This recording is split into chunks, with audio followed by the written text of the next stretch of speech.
Everybody like and subscribe, praise the bell icon. Story number 1. It was a typical late summer evening in a quiet college town, the kind of night where everything feels just a little too still. Jenna had stayed late at the university library, finishing a research paper. The halls were nearly empty, and the fluorescent lights buzzed softly overhead. Around 9:30 p.m., just as she was packing up, the entire building plunged into darkness. The power had gone out. Jenna wasn't worried at first. Blackouts happen sometimes, especially during storms or when the campus was overloaded. But this blackout was different, unnerving. The emergency lights didn't flicker on and her phone showed no signal. She tried calling campus security, but the line was dead. The silence was heavy, broken only by the distant hum of something else, something low, like a slow, dragging noise echoing from the deeper parts of the library.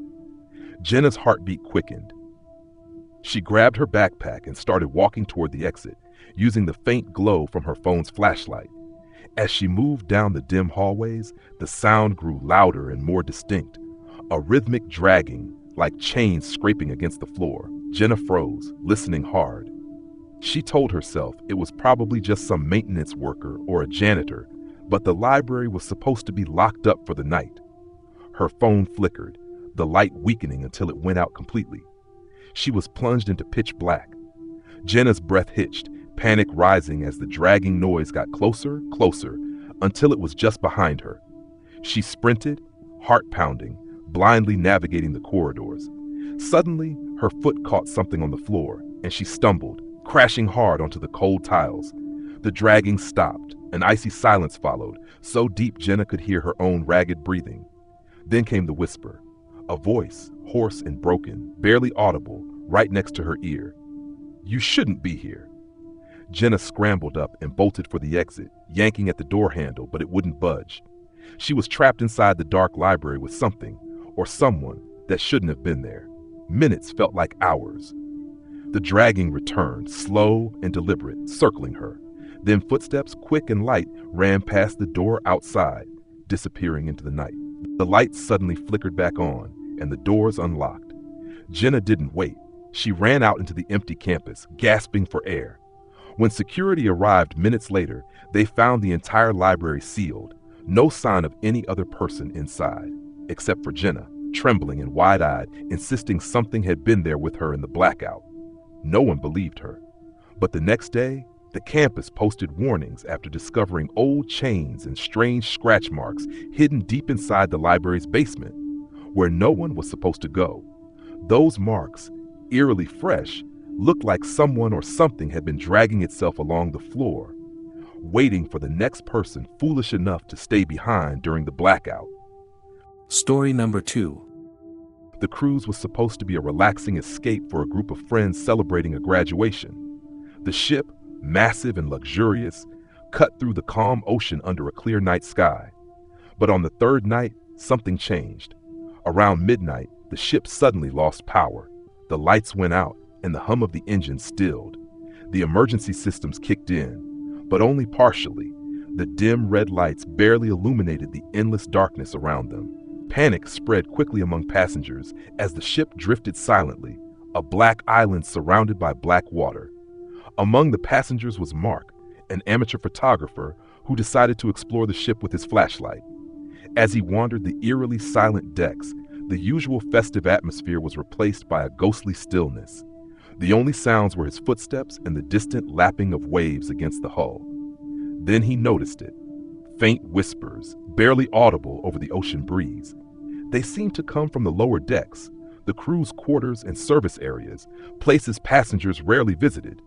Curious and unnerved, Mark followed the sound, his flashlight beam cutting through the darkness. What he found chilled him to the bone. The crew's quarters were abandoned, but signs of struggle were everywhere.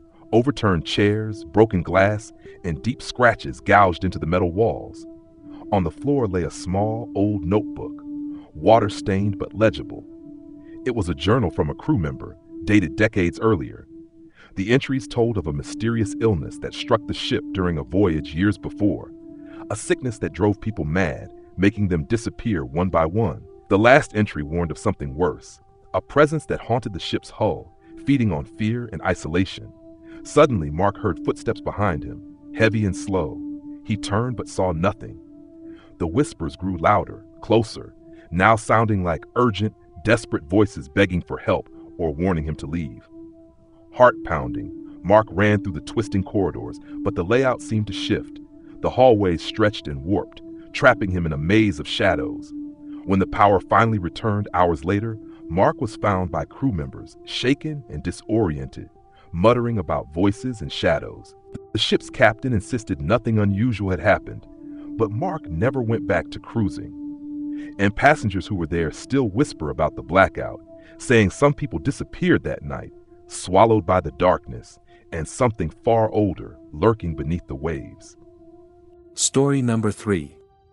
It was an ordinary evening in the heart of a bustling city, but as the clock struck 9 p.m., the entire neighborhood was plunged into complete darkness. The blackout came suddenly, without warning, swallowing every streetlight, every window, and every flicker of life in the apartment buildings.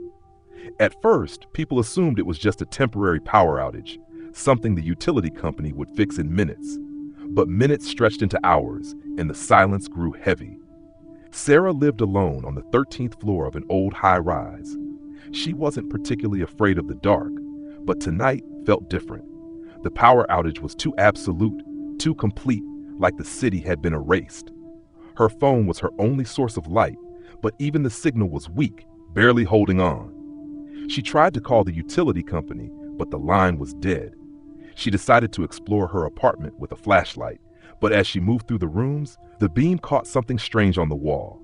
Faint scratches, almost claw-like, running up and down the hallway. She hadn't noticed them before. She convinced herself it was the building settling, maybe the work of rodents, but unease crept into her chest. Suddenly, a sound shattered the silence, a slow, deliberate tapping on the window. Sarah froze. The building was on the 13th floor. Nobody should have been able to reach that high. The tapping grew louder, rhythmic, like knuckles drumming on glass. Her heart pounded as she edged toward the window, shining her flashlight outside. There was nothing, just the black void where the city lights once glowed. But then she heard it, a whisper, barely audible, coming from outside, repeating her name over and over in a breathless, pleading voice. She scrambled back, backing away until she reached the door. But the tapping didn't stop. It moved from the window to the door handle, slow and deliberate, like someone trying to get inside. Desperately, she grabbed a kitchen knife and held her breath. The handle twisted, but the door didn't open. Whatever was out there didn't have a key. It just wanted in. The whispering voice grew louder, now inside her apartment, just as echoing off the walls. It wasn't just her name. It was a string of warnings she couldn't understand, chilling and broken. The scratches on the walls seemed to move, shifting shapes in the faint glow of her phone. Then the power flickered back on for a split second, and in that brief flash of light, Sarah saw it. Pale, gaunt fingers pressed against the glass, eyes reflecting pure darkness, and a mouth stretched into a smile far too wide to be human. The lights died again. The tapping stopped. The whispering stopped. And when the lights finally came back on for good, Sarah was gone. Her apartment was found spotless. No sign of struggle, no footprints, nothing except the claw marks now deeply carved into the walls, and the faint smell of something rotten lingering in the air. The building's security cameras showed only static during the blackout, but one frame caught a shadowy figure climbing the outside walls of the building, moving with unnatural speed, disappearing into the night just as the power returned. No one ever saw Sarah again. Story number 4. It was a chilly October evening in a small, quiet town. Everyone was preparing for the night ahead. Lights glowing softly in the windows, some preparing dinner, others winding down from their day. Then, without warning, the entire town plunged into darkness. The blackout was sudden, complete, and unlike anything anyone had experienced before. No streetlights, no power in homes, no phones working. Just silence and thick darkness swallowing the streets. At first, people assumed it was a simple power outage, but then strange things started to happen. In one neighborhood, a man named Jack was sitting alone in his living room, trying to light a candle. The air suddenly grew cold, even though his heater was on before the blackout. As he fumbled for matches, he heard faint whispering, Not from anyone in the house, but from outside, just beyond the windows. The whispers weren't words anyone could understand, more like a low, guttural chanting that seeped into his bones. Curious and terrified, Jack looked out into the pitch-black street. That's when he saw it. A cluster of shadowy figures standing in the middle of the road, motionless, facing his house. They didn't move or speak, but the air around them seemed to pulse, as if they were drawing power from the darkness itself. Jack slammed the curtains shut and locked the door, but the whispers followed him inside, growing louder, more insistent.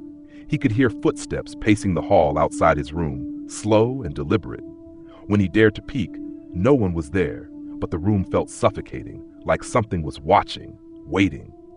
Meanwhile, in another part of town, a young woman named Lisa was trapped in her apartment. She tried calling the power company, but the phone lines were dead. The blackout wasn't just electrical, it felt like the town had been severed from the world entirely. No signals, no light, no escape. Lisa's building began to creak and groan, the old structure reacting to the cold. Suddenly, the emergency stairwell's lights flickered on, just for a second. In that brief flash, she caught a glimpse of faces staring up at her from the darkness below. Pale, gaunt faces with hollow eyes, pressed against the stairwell walls, silently watching. Panic set in, and Lisa ran back into her apartment, locking every door and window. But the blackout stretched on for hours. No one could explain why the town was trapped in the suffocating darkness, or what those shadowy figures really were. As dawn finally approached, the power slowly came back on. But when the lights flickered to life, the town wasn't quite the same. Several residents reported missing time, strange bruises appearing on their bodies, and an overwhelming sense that something had come through the blackout with them, something that didn't belong. Jack, Lisa, and others who experienced the blackout still can't explain what they saw or heard. Some say the shadow figures were spirits trapped between worlds.